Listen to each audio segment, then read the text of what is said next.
Surat એસઓજીએ health warning વગર 33,000 રૂપિયાની cigarette સાથે કિસમને ઝડપી પાડ્યો છે। સુરત પોલીસ કમિશનર દ્વારા નશીલા પદાર્થોની હેરફેર અટકાવવા માટે કાર્યવાહી કરવા માટે પોલીસને સૂચનાઓ આપવામાં આવી હતી। તે અંતર્ગત સુરત એસઓજી વેપારીઓ પર દુકાન પર ચેકિંગની કામગીરી કરવામાં આવી હતી।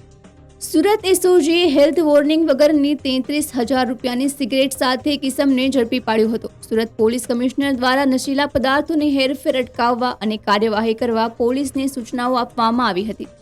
તે અંતર્ગત સુરત એસઓજીએ અલગ અલગ ટીમો બનાવી શહેરના પાનના ગલ્લા તેમજ તમાકુના વેચાણ કરતા હોલસેલના વેપારી દુકાનો પર ચેકિંગની કામગીરી હાથ ધરવામાં આવી હતી।